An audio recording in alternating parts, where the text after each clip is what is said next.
I don't want to do this. You've had all day to get ready for this. I've been on a We go video live, and call all the day. first words listeners hear is "fuck's sake." Oh, oh, did you go live? Oh, sorry. Yeah, yeah. You Sorry. didn't see the giant countdown? I was watching the pool on the other tab. Sorry, my fault. You were looking at your dad play pool? I'm just wrecking So the this place is the now. podcast for people who are not watching all the free pool from Las Vegas, Yeah, which is actually really pretty nice. it is good. It The is. venue is nice, yeah. I mean, I think that we should have the conversation about the referees' decisions on a couple of situations. I'm Not the sure we'll referee, get to though, that. is it? But Yeah. listen, is Kazum there? I don't know. I just I thought they were. I think so, yeah. Yeah, I think they're there. as far as doing other tables, I didn't notice, and so From my understanding, they're there. Yeah, Yeah. okay. I've just been watching like the free stuff because that's usually good enough for me. Yeah, I'm, s- no, it's I'm great so stuff. I'm so busy these days. I don't even have time to hardly watch any pool. I'm just talking like I actually know what I'm talking about, but I just have no idea. Well, I was worried about whether you knew what you were talking about anyway. So whether or not you're dialed in doesn't really make a lot of difference. No, that's true. It's harsh, but it's fair. You know, it's harsh, but it's fair. I don't see it on Kazum's schedule. Maybe I'm just looking at Karam's. I mean, I saw a couple posts from players that said it was going to be there, but that also doesn't have Okay. to be true either. Well, maybe some of our listeners can tell us if they're Enlighten watching us. some of the action, enlighten us whether they're watching some of the action on Kazum. What has 'cause been your- I've just been watching main table stuff. So And I guess anything the Predator touches, honestly, in my opinion, is it's premier stuff. I think that their presentation is quite good. It's unfortunate that they ran out of money so their pro tour is kind of done. How is it? It's finished now? Well, they're down to just 4 events a year on their Okay. schedule. So they have the Las Vegas Open piggybacked off of the World 10 Ball, and then they have the Puerto Rico Open piggybacked off the World 8 Ball. So those It's are the good. only events that are on their schedule going Yeah. forward, Okay. at least as of right now. yeah, as of right now, I would expect them to announce other events. Certainly like World Teams that's been a great event. Yeah, they did that off of the Austrian event, right? It was I the thought- Women's World 10 Ball, I think, was the other event when they did the teams, wasn't it? Yeah, Yeah, but I think that I was think us. they That also was had an the Austria, right? Yeah. the Austrian Open. Yeah. Oh, okay.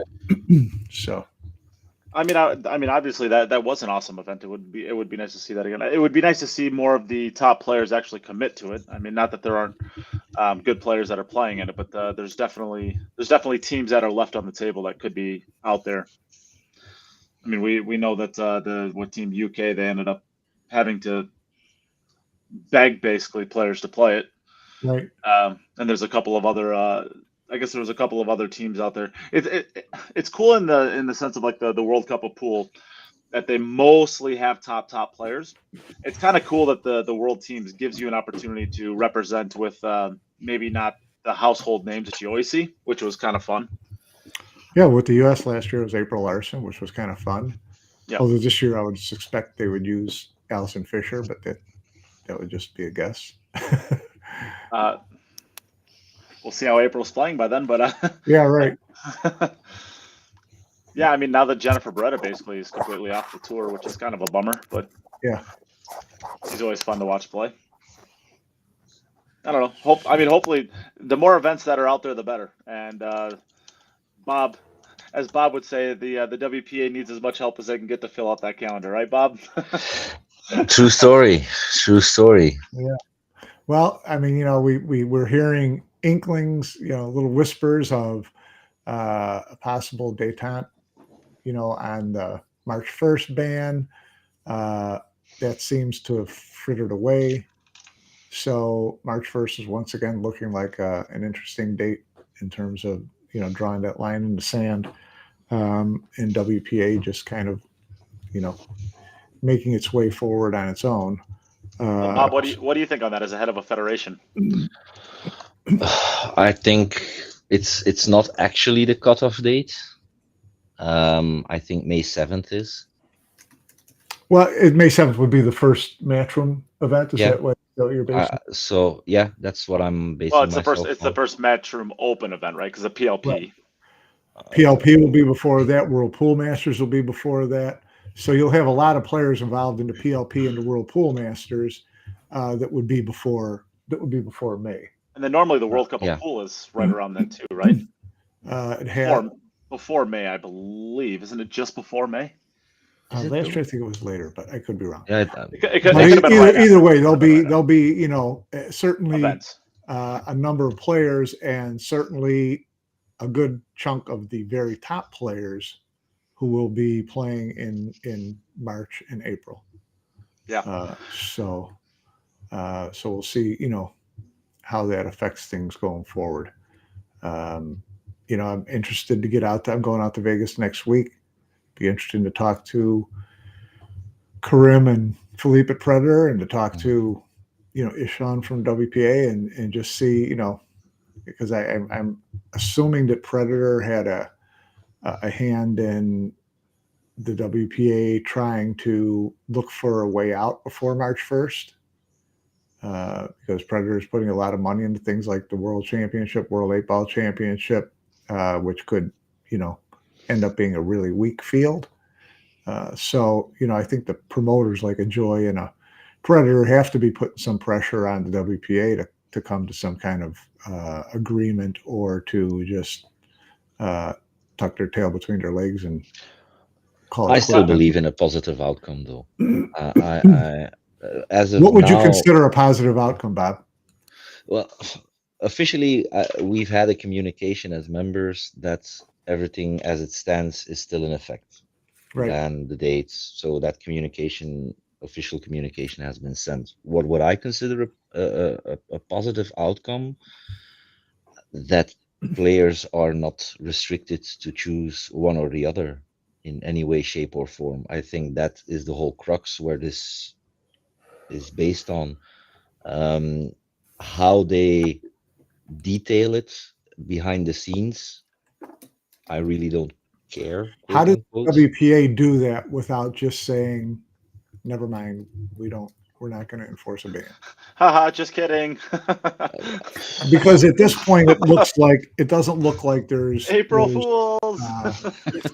At this point, it doesn't look like there's a Matchroom / WPA agreement anytime in the near future. So it would have to just basically be the WPA saying, never mind, we'll readdress this later. But they're talking.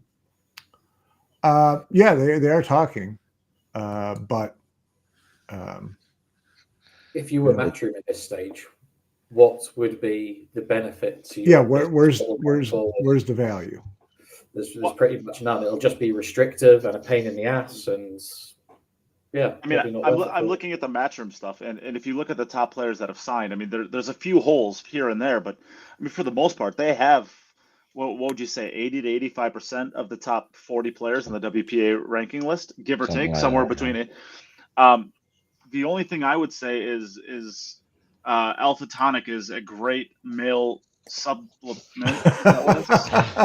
That's No, the only thing I would say is, like, we have the best fans. Yeah, we do. So we're gonna get rid of that. The only thing that I would say is I don't know how many of those players. So we've had this discussion on the podcast before. There's going to be a lot of players that'll probably sign the sign the Matchroom contract, just because they don't want to potentially lose their spot in the ranking list. Matchroom has to have a better idea than we do on who's signing that for the reasons they're signing it, and who's signing it because they're 100% all in. Like, there's no question whether Jayson Shaw is 100% committed to the WNT, right? There's a little bit more of a question as to maybe Niels isn't, or maybe Mark Beisterbosch, or maybe Conrad, or somebody like that, somebody who has backing from their federation that actually has something to lose. Maybe they're signing it because of that. But with that being said, as long as those players are 100% on the WNT side, what is the benefit for WNT to go back and talk to them? Matchroom will have had a wish list of the players that they wanted, marquee players, and I think they've probably got every single one of the big marketable players, right? Every single one of them, yeah. They've got every single one. So And beyond probably including 20 some they didn't think they were going to get, would be my yeah, guess. and beyond 15 or 20 players, I mean, what do they care about realistically? What are the rest of the players going to add to the product at the end of the day? Somebody will pop up in the last 16 every so often, but that core of players is really what they were after. And the rest of the tour supports that, so I think it's good. The benefit that Matchroom has in this situation is that they can come out victorious in every way, shape, or form. If they come to an agreement, they not only put up a pro tour, put on $1 million event, but they also built the bridge to make sure that no players are excluded, that there's no choosing. Then they are the heroes of the story in every way, shape, or form. So, is there a plus on the purely business side of it? No, because they, like Chris said, they got what they wanted. But on the PR side, there is still much to gain.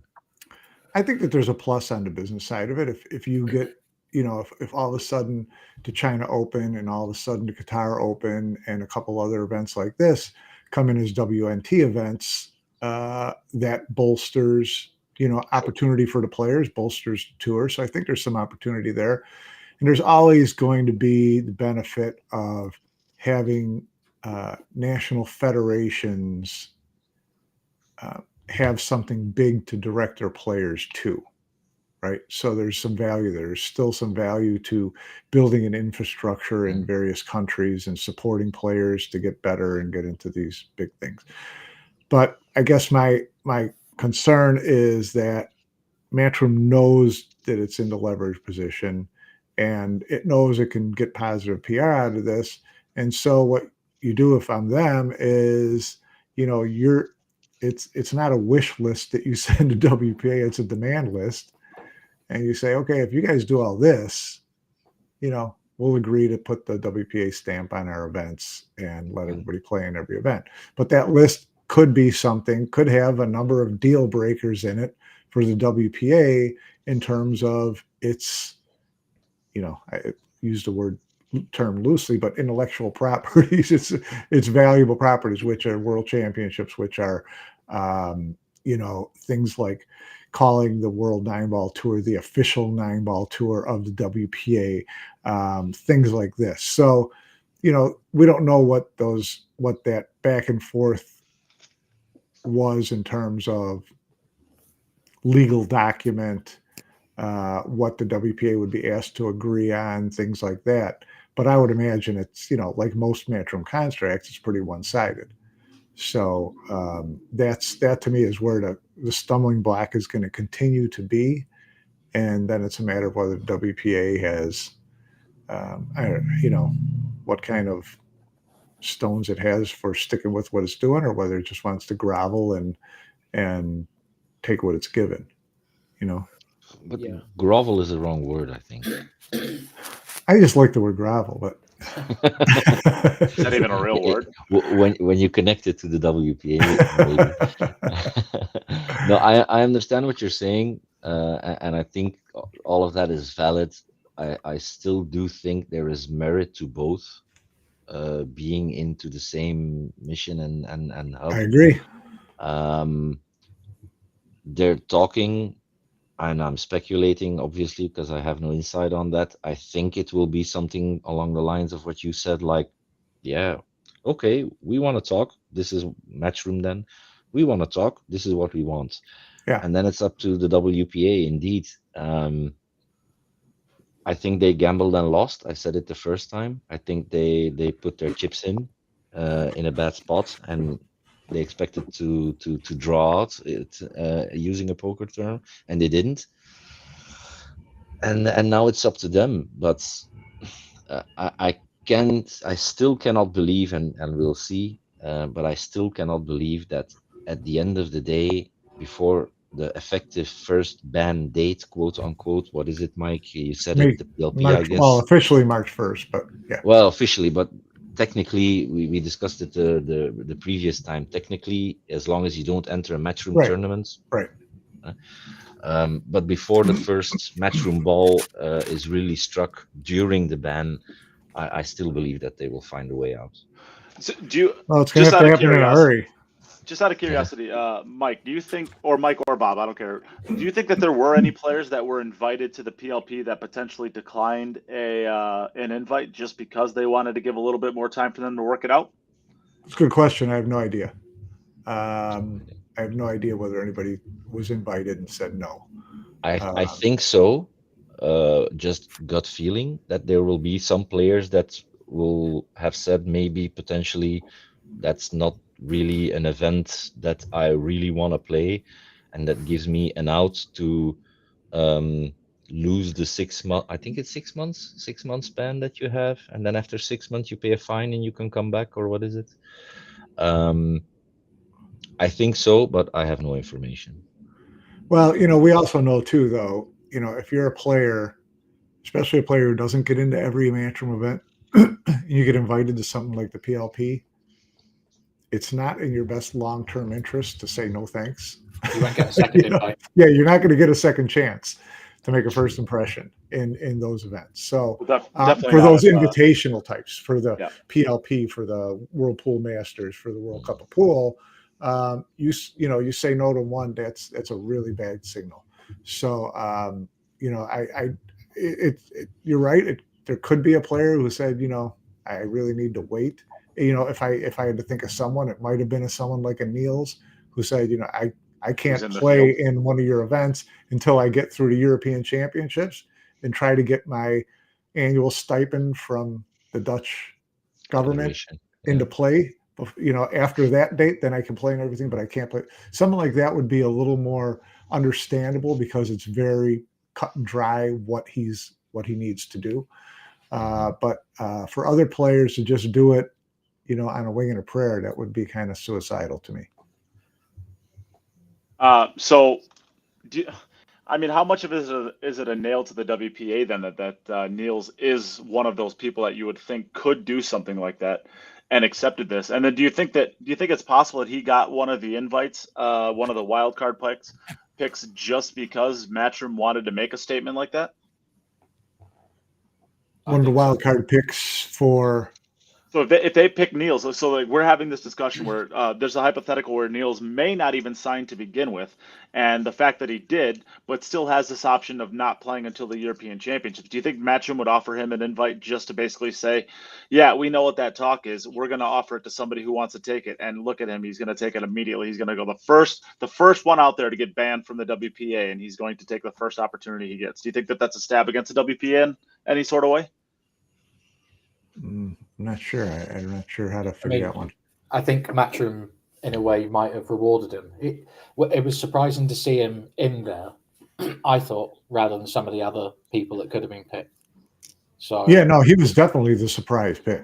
So maybe they are rewarding him in a way for making, because it's a bigger decision for him than 95% of the people that signed, isn't it? Is it a reward or are they forcing his hand? Well, that's exactly my point. Is it a reward? Do you think Matchroom is actually doing this on purpose to say, hey, look at this WPA, the player that you would probably think might, back out on this signed contract. There's, stick in the eye right there. There's your loyalty, right? You'd have to ask Niels because that's a really interesting move. Did he accept against his own will? No. I don't know. Well, I mean, he has if you're skipping now, you're skipping the European Championships. He's given up the opportunity for $25,000-$30,000. Straight up stipend for the year. It's not travel expense. It's not to say it's here's your check for $30,000. Use it the way you think you need to use it. So that's a really good situation for the Dutch players. So is Emily or is Matchroom going to say, well, I mean, at the same time for Niels, like, how much is he going to get paid to go to all these different events? Because that even at every single event that he's at, he's probably going to be in that booth, right? He's probably going to be doing some commentary. He's probably going to be doing some work for Matchroom. How much of that is going to be made up for that $30,000? Or even if Matchroom just says, all right, well, we're not going to pay you for commentating over at the Hanoi Open, but we're going to cover your costs to get there, right? Yeah, Maybe it's. I mean, it's hard without. I mean, we're speculating. That's all we can do, and sometimes speculating is fun. But I think Matchroom inviting Niels is he. How do I want to put this without trying to sound rude? Is he as deserving as other players? I don't think he's more deserving than David Al-Qaidi with the year that he had. I mean, he may have had the best year on, the entire tour everybody was surprised to see Neil for the PLP. And Eklund Kachi isn't on there. I mean, David Al-Qaidi wasn't. And there's a lot of players. Was there purpose to the pick? You know, it would seem like it, right? Yeah. But Matchroom can make a huge statement that way. Or try to make a statement, and if Niels decides. I don't think it's forced. I don't think they forced his hand. I really don't. Why do you think he was selected then? He's not as deserving. No, true. Why is he selected? I think it probably is to make a point, to say, hey, look, the guy that we least figured to sign up and say goodbye is the first one in there playing. Probably also because I wanted to point out the commentator argument as well. Probably also because they made maybe a deal to persuade him to commentate and so on. Why is he in there? I don't know. Maybe David Al-Qaidi couldn't play. Maybe Al-Qaidi couldn't play. No. Maybe David he was heartbroken. Yeah, he made a post basically he saying was heartbroken. Yeah. So I mean, but that definitely. If there's an innocent excuse for him being there, it's simple cost saving, right? I mean, Matchroom wants him in the booth. He's one of the best commentators out there. They want him in the booth. They can. They wanted him last year, I think, and I think he refused because he wanted to go for Mosconi Cup one more time, if my information is correct. Yeah, well, he doesn't think his career is over, right? I mean, he's not ready to hang it up. But I mean that. So. And Matchroom can say, all right, well, you're going to come play in this event. Why don't you do some commentary on the side and we can cut our costs, right? It's one less person we got to cover. It's one less. Now that they're paying him for playing in the event, maybe they can say, all right, well, we're not going to cover your costs over there because you're going to play in it anyway. So we'll just toss you a few bones for commentating. And I mean, that is the only innocent explanation as to why he is there. Now, if that's the case, I think as the fans, I think we could have a very, very, very serious problem with, because that's basically nepotism or a favoritism, right? I mean, basically what you're doing is you're cutting the quality of the event to save a dime, right? Because there's players at this point in their career that would make this event significantly more exciting. But it's always been the case with PLP, hasn't it? You've always seen people in there that probably. That's a straight up invitational event that you're doing. Everybody's in there for a reason. Yeah, there's no mistake. There's a Vietnamese player in there for a reason. For sure. And it's really obvious. There's a couple Filipinos in there for a reason. So there's they don't do any of these just like pick a name out of a hat.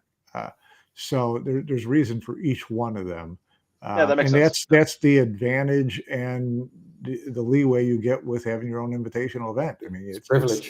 It's a marketing product. It's a programming tool. You can develop tons of programming out of it. So you look at where that programming is going to benefit you the most. You're right. Yeah, you're right there.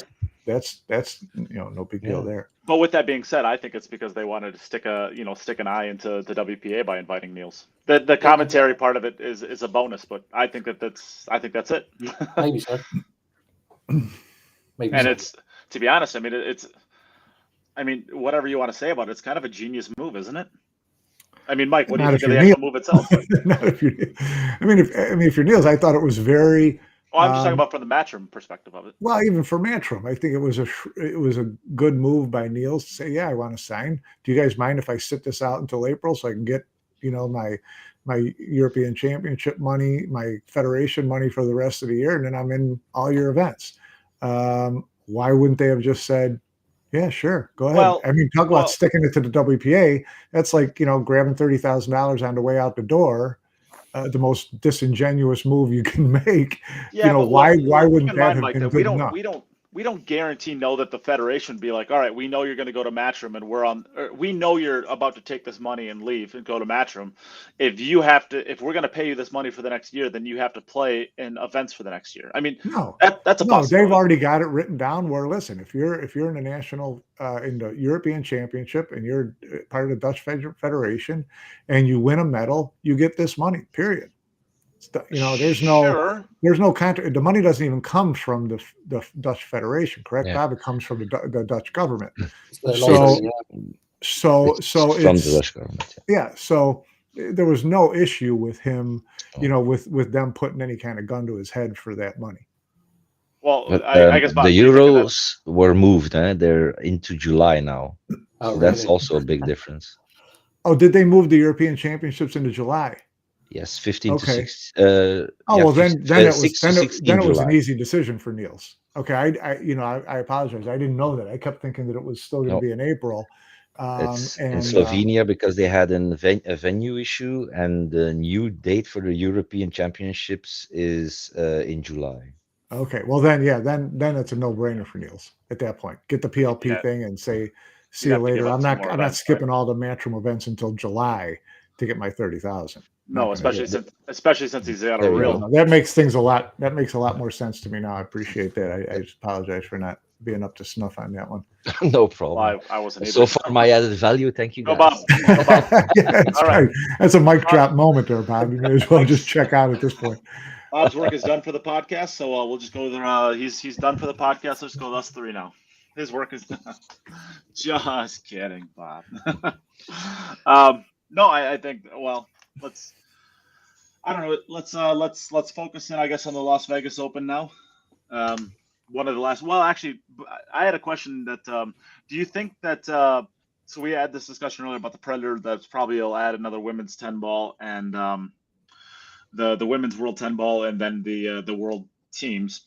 Do you think that Predator is holding off on announcing any of that going forward, based off of whether or not they're going to have a lot of players available to even be in it? I mean, if you look at the teams that they had last year, there might only be. I mean, I'm just throwing out numbers here. They might have lost 80% of the field that they had playing in that.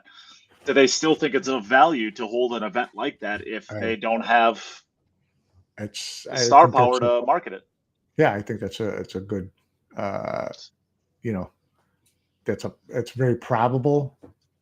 That they're sitting on a couple things to wait and see what happens on March 1st, because I know that they were, pushing to get this resolved before March 1st so that this deadline could be pushed or scrapped altogether. So yeah, for them to commit big dollars to world events that players are not going to be able to go to, yeah, I would sit on those decisions for a while too. Yeah, we're basically an event with third tier players, I think. Well, second or third tier players depends on who jumps into other Matchroom events. I mean, Matchroom events are 6 to 8 first tier players. There's going to be another probably 20 second tier players, and then the rest will probably be third tier players. Yeah. Well, all the Matchroom Open events are still going to be 256, correct? Yeah.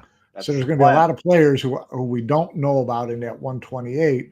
Who are going to make a decision to play in a Matchroom event, come to UK Open, come to European Open, come to whatever. So at that time, they all become persona non grata with WPA 2, right? Whether they're a signed WNT player or not, you play an event, you're done.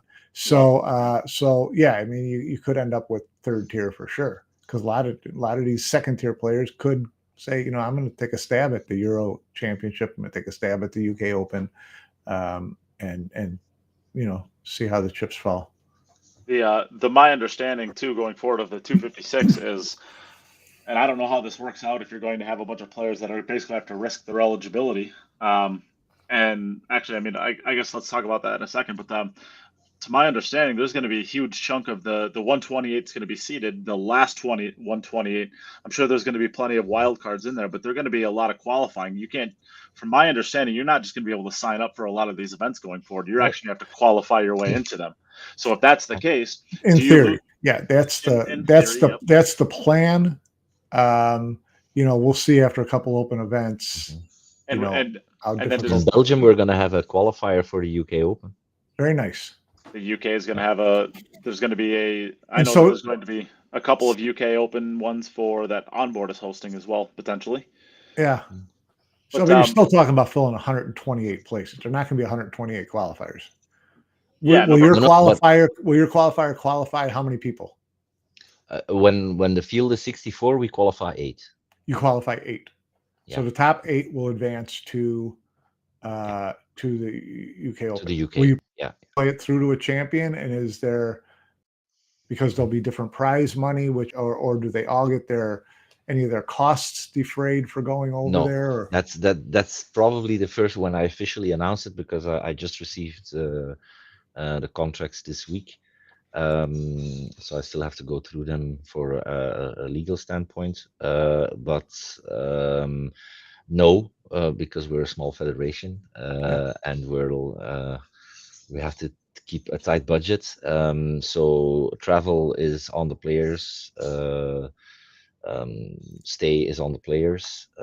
How the prize money will be divided depends a little bit, because there are a couple of stipulations in the contracts, which I will not go into detail right now,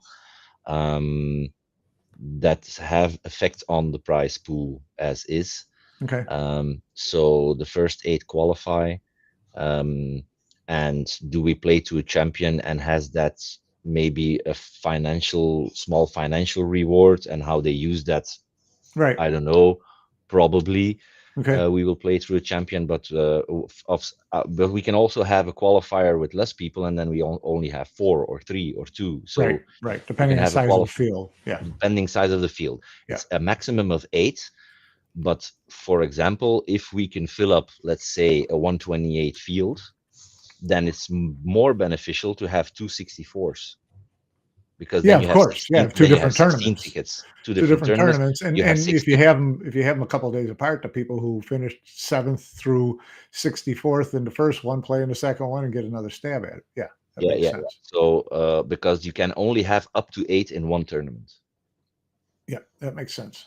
Yeah, so that's the rule. Yeah, I mean they've done that in the past where places have had multiple qualifiers, and you come up short in the first qualifier, you just jump into the second. You jump in, so you basically have 3 shots at it. It's going to cost you 3 times the entry fee, but you get 3 stabs at it. Yeah, but it's a $250 entry fee, so you have to take into account as well. Yeah. If you go into a qualifier 3 times, that you don't end up paying close to. Yeah, you pay $750 just for the right to pay another $2,000 to go to the tournament. Yeah, of something course. like that. You gotta love pool. It's a balancing act. It will be somewhere around April, 20th of April. I think. Pool players aren't that smart, Mike. You're going to ruin his hustle. I'm not in it for the money, guys. So that's the I problem like with the pool. players. Nobody's in it for the money. Yeah. Bob, can you sign me up for your tournament? I want to qualify. Come to Belgium. I'll be there. Carl did his exhibition in one of our Belgian clubs with a new cue, by the way, a white carbon cue that he got sent. Okay. Oh yeah. And he got it in that week.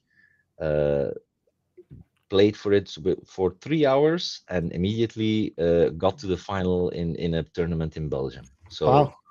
If an old retired pool player can do that, Nate, then that either says the quality of the cue is quite good or the quality of the competition is bad. I lost to him 6-0, so I got a donut. Yeah, The donut. No disgrace there, Bob. The Jim Telfer special, is that what you got? Yeah, something like that. Well, no, I mean, I don't know. We're going to find out a lot. I mean, it's the 22nd. This is a leap year, right? This is a leap year. Yeah, I can't wait to go to Yeah. Vegas next week, because there's going to be, those last couple of days, there's going to be a lot of speculation. The player's going to be talking, Predator's going to be talking, WPA is going to be talking. There's going to be a lot of, it's going to be an interesting time for sure. Boy, how would I love to be a bar fly on that, bar stool. Well, I want to hear you the don't have to drunken be a barfly. You conversations can that are just going to you happen. can just be there and ask all the questions you want. It's That's true. I just got back from Vegas. It was it wasn't any different than you remember it. Okay. A little colder. Yeah. Although actually, yeah, when I was out there, it was actually colder in Vegas than it was in Wisconsin when I left. Wow. It got down to like 40, 44 degrees while I was out there. And I'm walking around in shorts and T-shirts. And everyone's looking at me like, oh. Yeah, that's right. Well, you're from Meanwhile, it's Wisconsin. 51 degrees in Wisconsin. Yeah. Yeah. So that was fun. I don't know. I don't know. Is it? I mean, the Las Vegas Open is going on right now. I mean, Yeah. we could talk about anything that's going on, but I mean, by the time that everybody hears this, we're just going to sound stupid because it'll be over. Do we want to talk? I think this reffing stuff is absolutely fantastic. It gives me lots of, I don't know, lots of ammo to whine like a baby. Do we want to see the call and we'll go from there? The one that really is bugging me out. yeah, sure. All right. So which one is it? Here we go. Let's share this screen. We'll do 32 players seated in this we'll do 96 this right players. here. We don't want to listen to it though. No. Here's the call. So as you can see, we'll go back to the beginning so we can see this. Cheng walks up to the table, grabs his cue ball. Look how awkwardly this referee like puts these balls. Like they're both right-handed players, right? So if Cheng actually gets down, look where like Payne McBride is actually standing right now, and he's actually pretty far over. So if you go to like here, where the ball before the ball gets moved, let's take a little still shot right here, right?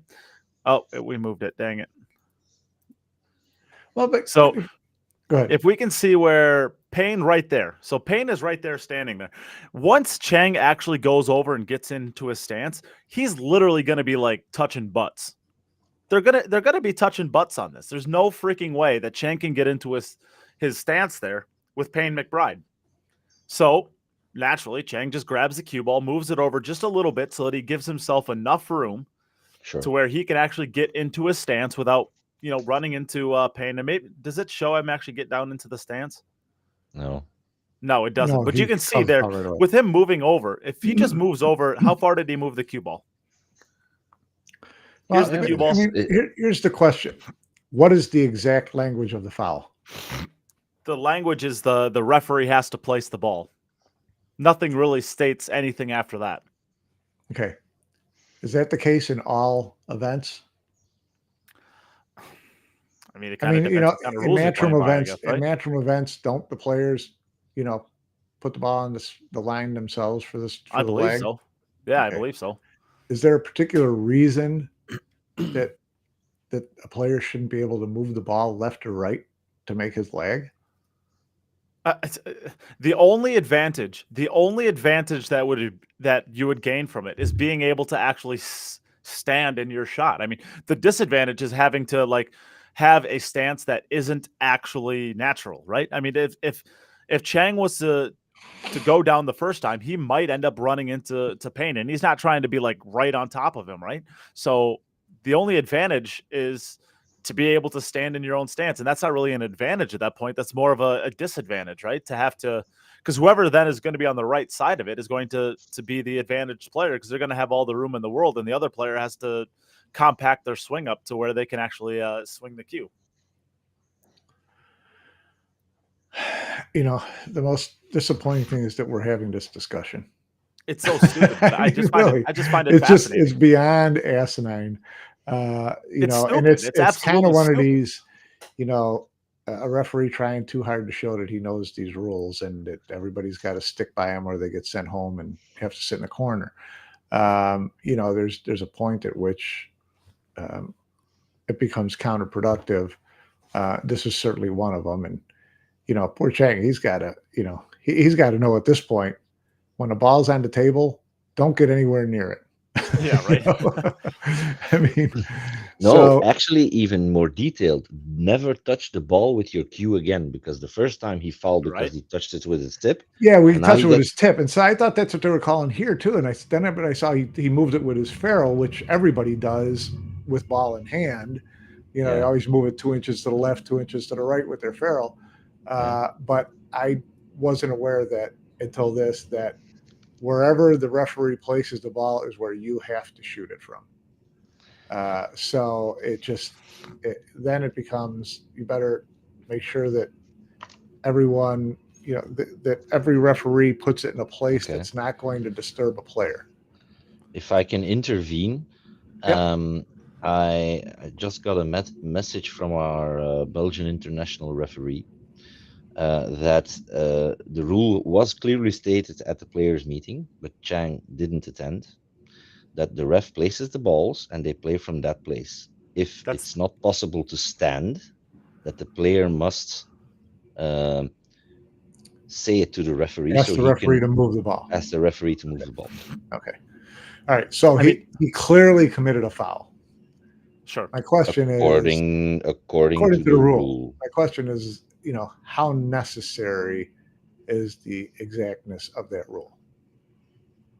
That's a twofold. That's a the double-edged blade, because if it's a rule, I get it. I get it. The ref did nothing wrong then. If my esteemed colleague here sends me that the rule has been given, then the ref did nothing wrong. Then it's on Chang not to commit the foul. You can argue the stupidity. Stupidity. Okay. That's the word. You can argue why is the rule even there? That's a valid argument. That's my question. Yeah. What is the point of this rule? I mean, okay. So generally speaking, correct me if I'm wrong. Rules are usually to prevent someone from getting an advantage. Exactly. That's exactly it, right? So what is the advantage of being able to move the cue ball over, back, left, right? I mean, in most rules, most amateur rules, you can lag anywhere below the head string. So theoretically, you could move the cue ball all the way up to the second diamond, which is where this is at, and lag from there, because that's the shortest amount of distance that you need to lag from. But I know plenty of people that lag with their cue on the back rail and they move it down to about the first diamond and they lag that way. So if you want to make it a requirement that you have to lag from the second diamond so that everybody has the same exact distance to lag, sure. Why does it then matter whether you're all the way over frozen to the long rail or you're in the exact middle of the table? There's no advantage either way. I mean, you're making a rule for a problem that doesn't exist. Okay. I mean, you should know the reasoning behind it. To argue against myself, what would prevent me then from moving the ball that makes you uncomfortable as my opponent? Well, that right there is a real answer. But but then you're forcing him to do that unless he decides to go to the referee and say, "Hey, I need you to move this over," or "You need to move the other one over." Because the way he set it up there, he's being forced into. So having this rule prevents that argument. No, it just requires you to take longer to potentially lag and puts more onus on the referee to not be an idiot where he puts the cue ball. Well, if you move it closer to your opponent, and it makes it, now the opponent's going to go to the ref and say, he's moving it too close to me, I need to move over, you're not giving me enough room, and now you've got a worse argument. You're definitely not wrong there. You're definitely not wrong there. There is a way that you could be a nit about it. But how long have you covered this industry, Mike? Have you ever seen anybody do that ever? No, but I don't mind. I understand writing rules to prevent that from even being a consideration. I don't hate the argument. I mean, that's an argument worth having. I hate when I prove myself wrong, but I think it's an argument worth having. But I kind of get it. I still think you're just completely wrong. I don't want to say you're wrong. I think the rule is completely wrong. I mean, it's like saying I don't want a monkey to drive my airplane. So should we create a rule that monkeys can no longer fly airplanes? There must be a reasoning behind it. There must be some reasoning behind it. Well, that's the only thing I can think of is that by saying, this is where we're putting the ball, you have to play it from there, you eliminate arguments, movement, one player trying to do something to another, things like that. You just keep it nice. You just keep it simple. Okay. I get it. I mean, I get you have to change the lag, then change the timing of the lag, because you have players who deliberately hold in lagging to see how fast or how slow the opponent that stuff drives me crazy. Is lagging, and because correct me if I'm wrong, Mike. Because if the ball of your opponent hits the short rail and you haven't queued yet, it's a foul. Correct? I don't think- I'm not a rules. I don't think expert, there's a so rule to that. I think that's an I unwritten think- rule. You could be right. I think- Illegal lag it's- if you have not struck the cue ball and he's in motion. If your opponent's cue ball already touched the short. Well, then rail. let me ask you this, Bob. What's stopping these players from getting down and one of them just rifling at 400 miles an hour to where he doesn't even give his opponent the opportunity to? Once it hits that rail, you won the lag. I understand what you're saying, but Well, I've No, heard that I mean, rule. my heard my that rule. We're yeah, I in mean, discussion to decide who can come up with the nittiest. well, I mean that's loopholes it, right? I mean, to we're any talking rule, about things. We're right? talking about things that flip a just don't coin. happen. Yeah. We're just talking about things that just don't happen. They just never happen. So why? I mean, as silly as it is to go back to my little monkey pilot thing, like Craig says, I hope there's a law preventing monkeys from being a pilot. There isn't one. There's no freaking way that anybody's ever created a law that says monkeys can't fly a plane. But you know good and damn well that like none You're of not these gonna things. pass the test. True, but I've it nev- does. Well, I've just never heard of any of these things actually happening. I've never heard of somebody like bumping into their opponents while lagging on purpose, or Yes. shoving Yes. the cue ball so far over that the person can't even. I've never heard of that happening. Now, Yes. if that's happened, fine. I'm glad to take a step back on it. I just it seems like you're trying to solve a problem that doesn't exist. I'll give you that one, but on occasion, that stuff happens. Yeah, of course it does. But not in the pro event. That's the Right. thing. You Yeah, sure. implement It's a gonna be rule. it's going to be in Yeah. a bar somewhere where Yeah, someone's yeah, trying to be a No, nit, you know, and so- that I'm fully on board for. I've just never heard of any pro that has ever done that. Now, I Yeah. mean, Jason's in here in the chat. Chris Alexander was here. He had to leave. These are two pros. I mean, if there's any other pros out there that are just kind of listening in the background, reach out. I mean, has this ever happened to you? Have you ever done it to somebody? Have you ever heard of it being done to somebody? Have you ever had somebody do it to you? I mean, I've just never heard of a situation where somebody purposefully tried to run into somebody on the lag to gain an Well, advantage. look at it this In way. the pro too. tour, I don't think so. How many matches were there yesterday? A lot of matches. 35 Okay. to Yeah. 100, somewhere in there. One person didn't play by the rule. So everybody at peers knows the rule and they go up there and they hit the leg. Oh, well, we don't know what Well- happened there was at least 2 times that it happened. It happened once on the stream table. It happened once on the side table. Oh, someone got penalized on the side table as well? Yeah. Okay. I know of But at least okay. one more person that got penalized on the side table. But the refs are not to blame here. They're just executing. Yeah, no, I get it. I get it. Well, You know, like I it comes said, into they how much discretion do you have to be how much discretion do you have as a referee to be able to call the rules not as the rule book states, but as you know they should be called? None. Well, to me, the easier thing is to go up and say, remember, gentlemen, when I put these balls down, you can't touch them. Okay? True. Do that before they even walk Well, up to the table. You're not going to have an I issue. mean, okay, so then there's a distinct advantage to English speakers. Because Cheng doesn't speak English, he was trying to interpret what he was doing. I mean, and this is what I was going to And show. why should he have later gone on. to the rules meeting? Yeah. He can't speak English. That's what I mean. So why go to the meeting? Well, that's probably why he didn't go to the meeting. He doesn't speak English, right? So- Okay, I but mean- okay. But There's now, nothing now, that you can do about that. I mean, I'm now, not trying to. now we're throwing it into the ridiculous argument. If no, you're that's I engag- mean that's what it always ends up when you start. if you're down this engaging road. into a sport where English is the primary language, then aren't you supposed to at least understand when there's a players meeting or have at least somebody who translates or helps? Yeah, I mean, the they all get the player, but rules. not They up all to get the the rules ahead of organization. time. They all get the rules ahead of time. They can get them. You know. I don't want to play devil's advocate for the organization here. Don't get me wrong. I think in essence it's a stupid rule, 100%. I mean, you can see it like this point right here in the video. You can see he's pointing on the table where the Okay. ball about was, and he's like, Yeah. and now he's trying Okay. to talk to somebody in the background. He's trying to get some Yeah. sort of interpreter, and he's obviously showing that he couldn't stand where he was. Yeah. Now, with that being said, Mike, you're completely right in a sense of, if that's the rule, that's the rule. I'm not saying that the ref necessarily did anything wrong. What I'm saying is that's the dumbest thing I've ever heard of in my entire life. And this should be outlawed. I mean, this rule should not exist. Agreed, but And there are a lot I think of ifs.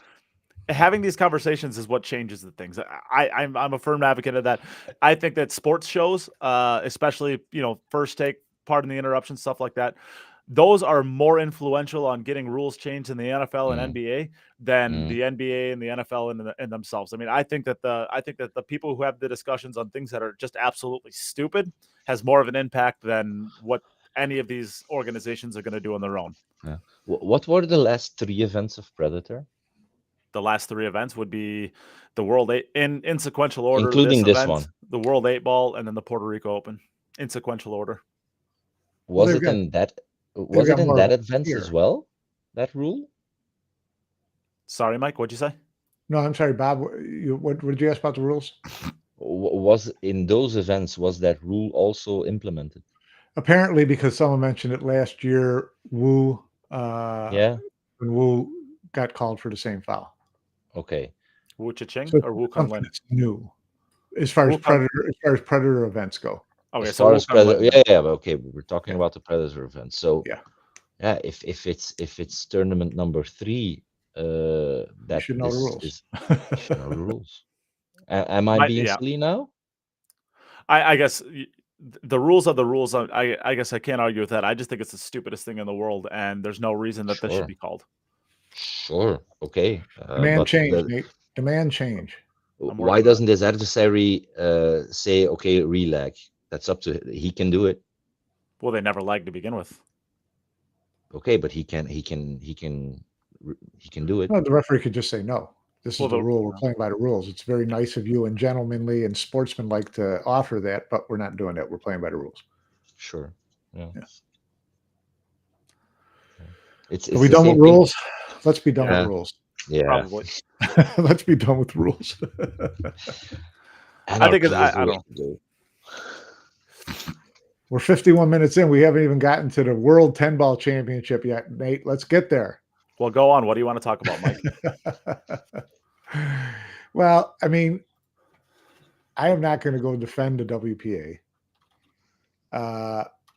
generally speaking. But when everyone knows that Sanjan Pelovanovic, didn't get an invite into the World 10 Ball Championship, didn't get a wild card, didn't get a spot from the EPBF, and is not playing. And there are a number of players of his status who aren't playing the World 10 Ball. A lot of them. Then everybody goes up in arms about how stupid, WPA is, and, how does Hunter Lombardo get in, but Sanjan Pelovanovic doesn't get in. And, there is some defense to how things happened. Okay, people just have to understand that. Okay, comparing Hunter Lombardo getting in to Sanjan not getting in is apples and oranges because they got in from different federations. Okay, so Sanjan cannot get picked by the BCA. So the BCA had now, and people arguing that, well, it's only a field of 64, which is stupid. Well, most of these were only fields of 64 not that long ago. World 10 Ball was 64 in 19 or 20. World 9 Ball was 64 when it was in Qatar. All these things. So that's the size of the field is not a WPA issue. It's usually a promoter issue, right? Sponsor issue. Mm-hmm. Top 16 got invited automatically. If you were in the top 16 WPA, you got invited to the World 10 Ball. Sanjan was 20th. Okay, so he didn't qualify that way. Nothing wrong with that. Now, the federations then get an allotment of selections, right? I think the EPBF got 13 or 12.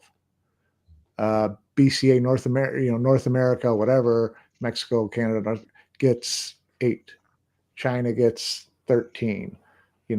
Australia, New Zealand, Oceania, whatever gets 6, 4, whatever it is. So then it's up to those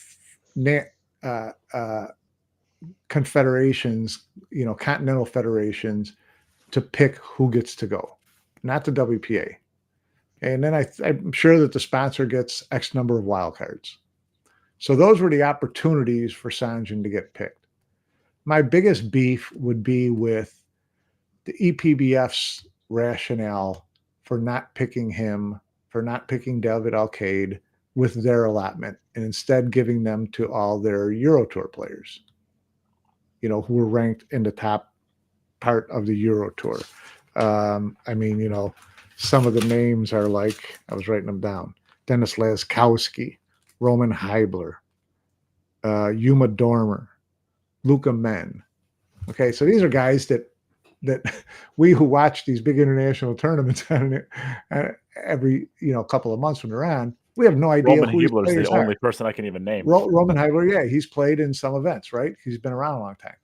So these other guys are all ranked in the top 10 in the Euro Tour. So the argument being from the EPBF, I'm sure, that, listen, these are the guys who support our events, support our federation, so we're going to give them these slots. Okay, so that's the rationale. So that's why Sanjin doesn't get one of those, because he doesn't support the EPBF or the Euro Tour. And wildcard picks, there weren't that many, so you know those are at your, you know, at a promoter's whim. You know, who are they going to pick? I think the wildcard picks were Federer was a wildcard pick. Kachi didn't even get an EPBF pick and didn't make it in the top 16 from the WPA, right? So he needed to get on in a wild card. He's the defending freaking champion of this thing. He's a two-time champion and the defending champion. You know, so I think Alex Pagulayan got a wild card pick. Federer got a wild card pick. Kachi got a wild card pick. And Big Cole got a wild card pick. So that's how the structure works. Now, people can argue that all they want, but the WPA didn't pick the 64 players, and they couldn't just randomly pick the 64 players. Bob, can you enlighten me on, as a federation, once the EPBF gets its 12 or 13 person allotment, are you even part of the process of determining who gets those? Me personally, no. Your federation, Belgian Federation. No. But to be fair, and just in all complete honesty, we have no players competing also. Yeah, so, I know, but I mean, you couldn't even vote with the EPBF on, I would select David Alcade before I'd select Yuma Dormer, okay, or something like that. You have they just picked the 12 players, and yes. And do any of the federations get a say in it, or is it just the EPBF board? Not to my knowledge. How the structure of the EPBF is that the board is selected on our behalf to represent us, and they have complete autonomy. Okay. Because we entrusted them with. Yeah, it's like electing an alderman in your neighborhood or a political official, that you represent my vote, or we trust you to make the judgment. Yeah. Correct. Okay. So, you know, so you can kind of understand, if you're the EPBF, that this is the way you're going to go. Look, do I agree with the picks on a personal level? No. Do I understand them? I think they're the most fair. Well, because it's okay. They're protecting now their house, because they're seeing now, okay, that one is going, that one is going, that one is going, that one is going. You, and you are staying. So here. So, I get that. It seems like it makes sense. And here's my argument against that. Setting myself up for my own argument battling again, which is that you were the federations that helped establish these guys as the top players in the world. The David Alcades, the Kachis, the Fillers, the whoever. Okay. Mm-hmm. Now you helped them get to where they are. They represented the EPBF. They represented their countries. And now that they're not your, Euro Tour bros, they don't count anymore. So instead, I'm going to send inferior players on behalf of our federation, on behalf of our countries, to the World Championship. And unquestionably, unquestionably inferior players. What benefit did you do? What benefit did you have? You basically, you've kind of contradicted yourselves by not picking the best representatives that Europe has to offer. And I understand then you're telling, Yuma Dorner that even though he's ranked in the top, 10 in the Euro Tour, that he's not going to go to this event because David Alcade is who doesn't support the Euro Tour. But the counter argument to that is we're helping establish the stars, and the Euro Tour now is helping establish the next level of stars. And we will do everything we can to get you into some of these other events, but we're not sending you to a world frickin' championship. Well, let me ask you this. You're watering down a world championship because of your stubbornness and your self-gratification for your own federation or your own continental confederation. And that to me is just, that blows my mind that they could be that narrow-minded and that they operate in that much of a vacuum. So, Bob, before you actually address this, let me ask you the question that you might know the answer to. Is there in any sort of way, I have a very needy cat, is there any sort of language that says this is how we're picking our players? Because the BCA, and Ed Ladawi's in the comments right now, so he can back this up or tell me I'm wrong. As far as I understand, the BCA says if you want an invite to any sort of event that we have an allotment for, this is how you do it. These are the rankings you need to be a part of. Does the EPBF have anything like that? Yes, but don't ask them to me. I don't know them by heart because I am not that invested in it because no Belgian player is competing. Yeah. But there is language, yes. I'm sure there is, but I don't think it's like strict, like, okay, 1 through 10. Sure. I don't, because No. Yannick Pronger's got invited, right? He's ranked like 49th or 50th on the Euro Tour, but he won the junior World 10 ball. Okay. So, or European, one or the other. So, so they're going to send him. I don't even have a problem with that. Yeah. But you've got some guys, who are ranked, Dennis Laskowski is ranked 48th in the Euro Tour. Okay. So you had 12 picks. You want to reward your Euro Tour? Give the top 6 guys a pick. Get the top 6 guys in, but then take your heroes that you helped develop and make sure they're in the World Championship. Not really hard. I'm playing devil's advocate here. Wait. Oh, I'm playing devil's advocate here. Yeah. You say send your heroes that you help develop. Yeah. And I'm not saying I'm agreeing on this on a personal level. I'm just thinking out of the box here. Yeah. But those heroes stabbed you in the back. Did they stab you in the back, or did they move on to better opportunities? There's no benefit at this point in his career for David Alcade to sit in Estonia in a basement and play a Euro Tour event. Okay. But with that analogy, are you taking your ex-girlfriend who moved on to better occasions to the concert tickets that you bought before that you broke up? I don't think so. I don't. If she bought the tickets, I'm going. Yeah, you're going, but are you taking your ex-girlfriend that moved on to better occasions? Well, no. That's my question. I don't look at it like that. I don't look at it like I left my federation. I look at it as, now I've moved on to this level. But I agree. And I'm not asking you to support me financially anymore, but I'm one. I represent Europe. I represent Spain. He always, when he plays for Team Spain, the Spanish flag is all over the place. And very well, yeah. Absolutely.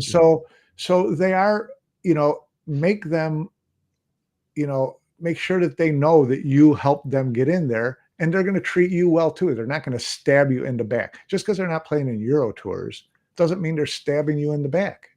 But I agree. I'm just, like I said, playing devil's advocate and saying what can be the reasoning of not taking them. I love devil's advocate. I do it all the time. I mean, this is what reasoning for not taking them is, in my humble opinion, and I'm speculating because I was not involved in the decision. As I said, the EPBF board is entrusted to make that decision for us. I would have loved to have been in the room just to hear their debate going, because good and damn well we're having this on this podcast right now, this debate, and that they had this debate, and the powers that be had this debate, and they came out on this side of it where they said boo to the boo. I don't even think they had the debate. I don't think they had the debate. I- I think they I- walked into the room knowing that they were that if you aren't with us, you're against us. And that's a That's bad the way. situation that has developed. So There's your I answer can then. understand both sides that they are taking that stance. Right. How But unfortunate it is for the Al-Qaedis and all of them who should be in this event and aren't. The situation has developed as such that everybody is drawing their proverbial line in the sand. So and can you blame them for? that's so wrong on so many levels. You know, I'm not I arguing agree, with you. yeah. It's I agree. we're playing this back and forth. Is Yeah. that you know, for them to say we would prefer to have a very mediocre World 10 Ball Championship and stick to our guns than we would to have one of our players, one of our homegrown heroes, win the event. Because you know what? Dennis Laskowski isn't winning this event. Yuma Dorner is not winning this event. Yeah. And David that's what I was Alcade going to say. could win this event. Sanjit Eklan Oh, be Kotza Kalavana. could nice, win Mike. this event. Sanjit Be nice, Kalavana- Mike. If there was a Belgian in there, you would say the same. Be nice. Luca Brissell. If he's in there, He's I'm not rooting winning that for him. event. He's not winning the event, but I'll root for him. Well, you can be. Anybody I mean- named Coolemans, anybody, whatever. He's not wrong, Good old Raymond. but he's. I mean, you're right. He's not. I mean, for a world championship with 64 players, you would like to have ultimately like the smell test. If this person had the tournament of their life, where everything went right for them, could they win this event? Yeah, You would never say yes. I just think for- these guys went out of their way to You make would never what's say supposed yes to be a to world 20 players in this championship field. less than a world championship. There is zero chance that probably 15 players in this field, if not more, could win this event if they had everything go their way and they played as good as they can possibly play. There are still. So are we going to talk 15 about the players in this format? while we're talking about players' chances of winning, should we talk about the format? Well, I mean, is that a good time to segue into this? No, Or I'm just teasing. I don't even want to get into that argument. That's a whole different ballgame. But tell no, me I'm wrong. just I mean, think that- do either one of like- you think I'm wrong on that? No, you're not wrong. It's just, but like we said from the start, there's arguments to be made for both sides of how this played out. But to me, the result stinks. No matter how you justified your way into it, the result stinks, which is a world championship that does not have the best players. And I understand I'm 100% in a world championship, 100% agreement that you've got to have representation from everywhere. So you're going to get a South American player who, someone's going to get left out of Europe because South America got 5 spots. Okay, that I'm not going to argue with. But when you take those 14 European spots, not counting the 10 Europeans that got in through the automatic bids with being in the top 16, now you've got 26 players from Europe in there. They should be the best guys you could send. Out of curiosity, That's your responsibility, and that's what you should be excited for. Is you want a European Mike, win. do you have a list of those players? Of which players? The European EPBF representations? Yeah. Can you? Okay, so I just got it written down. I went through the list. I mean, you got. Well, hold on. Can you read them out loud one at a time? And Bob and I are going to say if any sort of possibility that they could ever win this tournament, if the best they ever played. I don't think that's the right argument. I don't think it's a matter of can you win. It's a world championship that's has a limited field. I mean, why are you sending players? I mean, that's our entire argument here. Is like you just can't send players that don't have a chance to win. I think it's more of were their European opportunities better than this player? Okay, so Max Lechner, no problem, right? Nope. Good, no problem. Roman Heibler. Roman actually has a very, very decent resume that spans a lot of years with some good wins. Mm-hmm. No, he is. There are way better opportunities, and I like Roman a lot. No, from Euro, like I said, if they had taken Euro Tour and said, okay, we've got 12 picks, we're going to take 6 from the Euro Tour and 6 wild cards. And they could still pick from the World Tour, but they could pick a David Alcade, they could pick a Sanjit, whatever. So, anyways, Dennis Laskowski. No. Yuma Dormer, Germany. Nope. Luca Men, Germany. Nope. Oliver Solnacki, no problem. Yannick Pongers, I don't have a problem with this because you're rewarding a junior winning the championship. I like in it. 10 I'm ball. gonna say the same thing. Yeah. Yep, I agree. Mikael Ogard from Norway. He's actually like a sneaky good player, but no. Simon Corral, Poland. Daniel Maciel, Poland. Yes, Daniel for sure. Radislav Babika, Poland. Yep. Misko Fortunski, Poland. Yep. Okay, those were ones that I counted from basically the EPBF rankings, and they were kind of some of them were ranked really high, some of them were, again, like I said, Dennis Laskowski was ranked 48th. How he got one of the, I'm not sure, but maybe a Euro Tour or a European Championship medal that he received or something. They can find a million ways to rationalize some of these picks. But did you leave people out at their expense? I'm just going to still say, yeah, it was. There was six players in there that I don't have. I think there were 6 players in there that none of us would have a problem with. So that's was Eklund and Fedor, were they wild cards? You said no, they were wild cards. Eklund was a wild card. So those weren't. So that means that the EPBF Fedor's US. So Fedor's not EPBF. Yeah, right. Or not Europe. Period. So correct, but that means that you had to actively skip over Eklund Kachi. You want to talk about absolutely stupidity?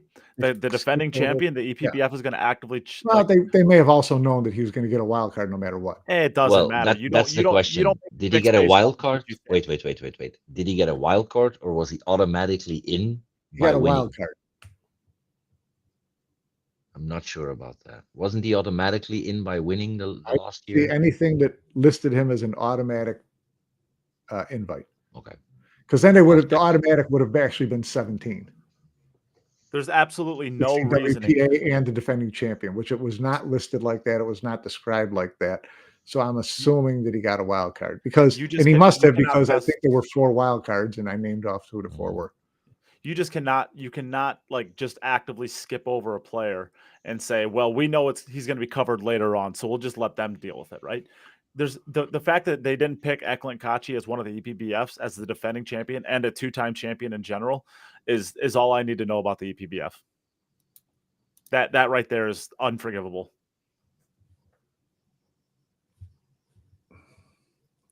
Well, we could have talked it through if Gree would have come on, Bob, but that would have been nice. That would have been nice. No, yeah, I couldn't explain it. There will also be a reasoning behind it if it's a good one. I don't know. Well, I guess does Albania have a federation that's part of the EPBF? I mean, Eklund's played in a bunch of these events, so I have to assume that Albania has a federation. Does he used to play on the Euro Tour, so they have to. Right? They do. Yeah, they do. Okay, so then the EPBF actively decided on the Euro Tour, so yeah, they must. They actively decided to skip over Eklund, which was unforgivable. I mean, I don't even have anything to say about that. I mean, the EPBF is obviously trying to make some sort of statement when you go down to the 47th ranked player before you would give an invite to the defending champion. Right. When he's under your when he is under your purview and your umbrella and you actively skip over him, unforgivable. EPBF has 0 legs to stand on. It's an absolute joke of an organization. I've always said that, and now I have had it completely reinforced in my mind. A bit harsh. Yeah, a little strong, but okay. Well, Nate's an emotional guy. But and he didn't even quote. He didn't even quote Jim yet. He forgot to quote him. No, I won't be the one to do that. Jim wants to come on. He can do that. He wants to be quoted. He gets on the show. The EPBF is not designed. You're not supposed to be playing politics. They're obviously playing politics with these picks. You think? We had to go through an hour and 13 minutes of this for you to come up with that. It's unforgivable. There's a lot wrong with it. Again, they can rationalize it any way they want. But to me, the EPBF, more than any of the other federations, took the world championship and made it a political statement and made the world championship less than the world championship. And now I come full circle in saying that there You're is going to agree. You're not still going to agree with me, are there is you? still a lot to be gained by both parties when By coming to some kind of by agreement, coming of to some course. kind of an agreement. And Yeah, no one's going to then argue with you that the world's not better if everybody's playing in the same sandbox. then these atrocities will never happen. Yeah. Well, this, I mean, this. We'll still have arguments about who picked and who didn't, but because again, in all of these instances, if it's going to in world championships, to me, if the other events, to me, then Matchroom gets to pick whoever they want. But in world championships, I do think that there should be, these spots allocated to federations for at least some players, because that's what gives players the opportunity to get someplace that they haven't earned. Like a South American player, if they took all these spots and just went by merit, it would all be European players and Asian players, and no one from Australia, New Zealand, South America, Africa would ever get into the events, right? So you have to have, if you're going to have a world championship, you have to give these people the opportunity to make it there, and in turn help develop their own countries through more enthusiasm and more play and whatever. So, if you're going to have the world championships, do it right. But you can do a lot better job of making it fair. They didn't try to make it fair. We've already established that. They don't care. It's unfortunate. It's unfortunate. Yeah, it is. It is. So, Bob, what is with Belgian pool players? Where do we stand? With Belgian pool players, well, we have some really good players. I think of our top 3-4 players in Cliff Castellan, Moritz Laurens, Davy Delay, who are excellent players, but need to get that opportunity because they're not even semi-pros. They were still working. They have a full-time day job. Are they playing Euro Tour? Sometimes, when it's relatively close, because sometimes Euro Tours, Slovenia, Finland, whatnot, expenses and all, families.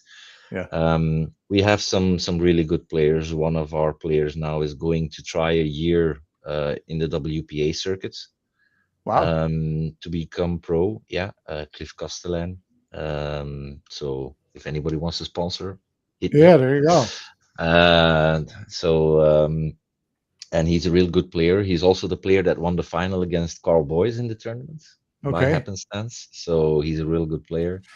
So hopefully with the diluted field, if I may say so, he stands a better chance of hitting the ground running in those tournaments, and I wish him all the best. We will support him in any way, shape, or form we can.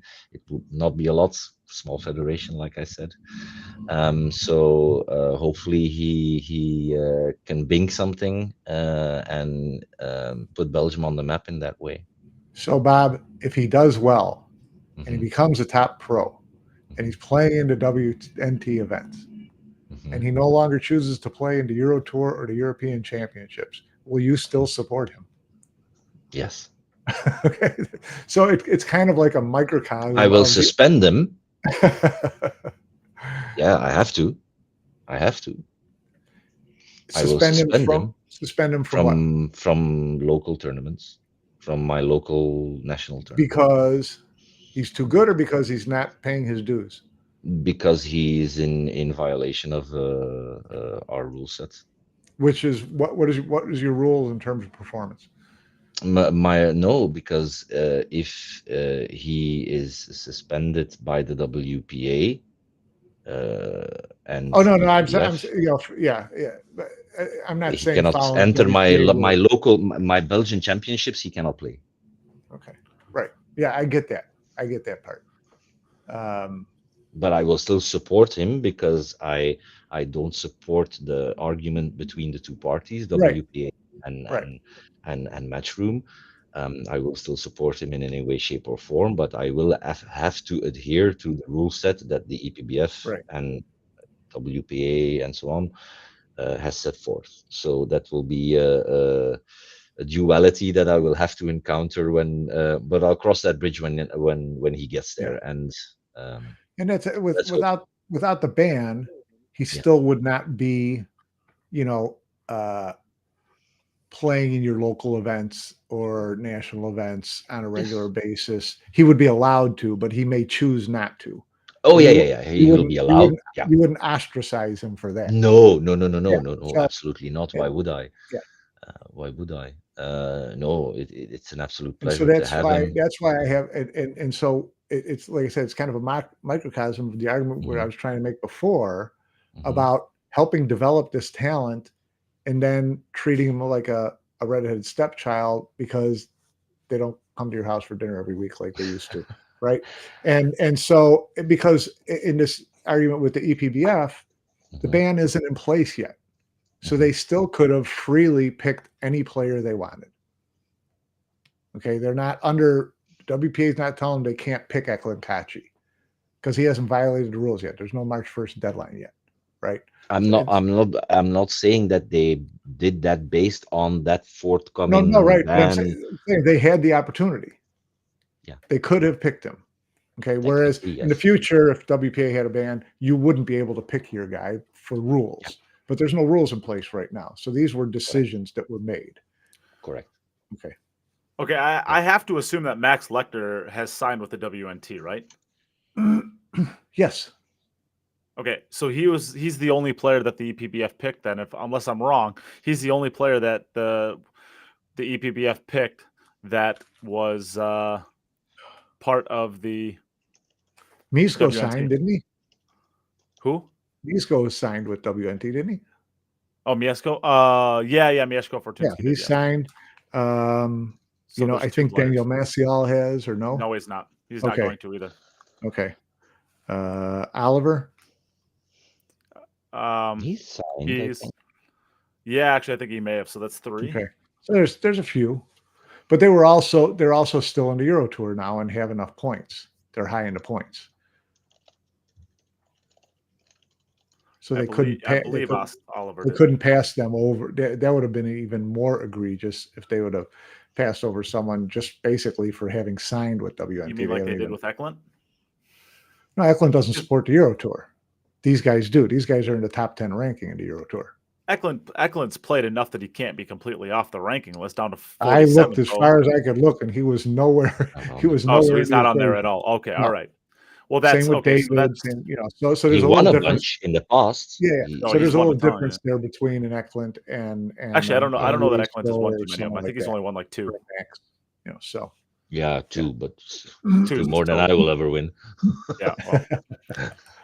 So maybe they pick 3 players, 3 or 4 players.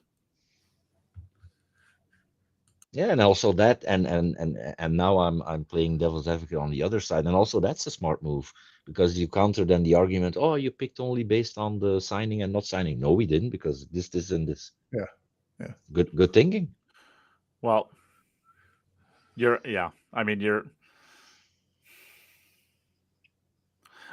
going to go straight down the list of from 1 to 47, and you found in there basically 35 players that said no to you, fine. But I'm really interested to find out about Mark Biesterbosch, who was not selected and was ranked higher than a lot of these guys in the Euro Tour. I'm wondering whether he got invited and turned it down. Because his that was the most obvious one to me of someone who still in good standing, still playing the Euro Tour, ranked in the top 10 or 12 or whatever, and didn't get one of those spots ahead of guys who are ranked much lower. So I'd be interested to know whether he just said, I don't have the money to go to Vegas right now, or whatever the case is, and decided not to go. Yeah, there will be some in there, but of not course, the whole bunch. Right. It just seems to me like once you get past 30, you can kind of throw the rankings out the window, and you can kind of just do whatever's right at that point. Yeah. But what do I know? I'm just some idiot who doesn't even know what he's talking about and sits on a podcast acting like he does, right? That's what we all do. Yeah. Good work. Well, If you get it. harsh on yourself now, Nate. I actually yeah, gave let myself, us be harsh on you. I actually gave myself quite a bit of credit there, believe it or not. Yeah, right. I don't you know. Would didn't that be- even mention the disgusting drink yet. Oh, the Magic Mind. Well, we still love Magic Mind. We're just in between adverts for them, so we're not. We're Magic Mind. Magic Man, Mind. he's going all Don't worry he's about going that. all EPF on his sponsor. they didn't sponsor this month, so he's dusting them. Nice guy. No. Nice guy. No. Man, you're like the Green Lenders of podcast sponsors. All right, next podcast, Billiards Digest will be removed. No, it's we still love Magic Mind. Don't worry about that. But I should give a sponsor. I'll give a shout out to my sponsors. Then we'll wrap it up for this week. I don't have anything else to discuss, you guys. I'm good. Well, Mike, Billiards Digest. How do people sign up? It's the best freaking magazine out there, and it has been for 55,000 years. So how do people sign up? It comes in a plastic envelope and it's made of real paper. You can actually feel it and hold it and look at it. And it's whatever. glossy. And it's $32 a year. BilliardsDigest.com. It's awesome. What a great magazine. I order it every single year. Every single one of them. Actually, I should probably get a second subscription because I really want to actually get one just for signing and then one for like reading. So I'm actually, so here's my genius plan. All right. So at the US Open, I took all my magazines out there and I had them signed by whoever was on the cover. And I'm gonna build frames for them and I'm gonna put them up in my pool room of all of the issues. I have an in with the circulation department, and we will just up your annual subscription to 2 copies of every issue. Can I just get like the cover? Can I just get I just offer you to. You don't want them to just sign the cover. It's got to be the whole magazine. It's got to be the whole magazine. It's got to be the whole send magazine. Send it to Belgium as well. We do. They do worldwide. They'll do worldwide shipping, right? That's right. How do you do that? Do you charge more for international? Oh yeah, quite a bit more. Oh yeah. Sure. Oh yeah. Well, damn. I need the digital copy then. What's the link, Mike? BilliardsDigest.com. BilliardsDigest.com. Get over there, get yourself one, so that Mike can continue spending all day on podcasts like this one. Oh my goodness, I spelled it wrong. You did. Wow. To be clear, I'm an idiot. So digest.com. There we go. I did it. Click there that. Go. Billiards hit it. Digit. Get it like an ATM, people. Yep. Subscribe. All right. We also want to give a shout out to our sponsors, Insight Performance Coaching. Somebody out there had a comment about the pool try hard to pre. Said he did one lesson with Insight Performance Coaching and it taught him a ton. So it could do the same for you. Head over to insightperformancecoaching.com and get with Tara and she'll help you out with your game. Solado, find your game. Digital pool, onboard sportswear, Horo tips, and Littman lights. And our title sponsor for this is Jacoby. They love us. We love them. You should love them too. Get yourself an awesome cue. If you go to the Cue It Up podcast page on Facebook, we just posted a set of beautiful cues that they just came out with. If you want one of those, always hit us up. We're a dealer for them. Just find what you want, send it over to us, and we'll make sure you get hooked up with it. With that being said, I guess we can close out for the week, huh? Mike, thanks again for joining. Always Bob, fun. Thanks for all that beautiful insight. It's great. Yeah, appreciate it. It was good seeing you. Yeah, nice talking to you guys. Hopefully see you next time. Ed Ladawi, you need to clear your schedule for next week. We're gonna have to get you on after this ban. Clear that schedule, big guy. Clear it up. How nice would it be that they both come out with a statement the 1st of March? Gotcha. We already made up. All's good. Well, they should wait until April 1st then. Yeah. April Fools. April Fools. Yeah, that's good. All right, let's close it out. Thanks everybody for tuning in. We'll see you next week. Bye-bye. See you guys.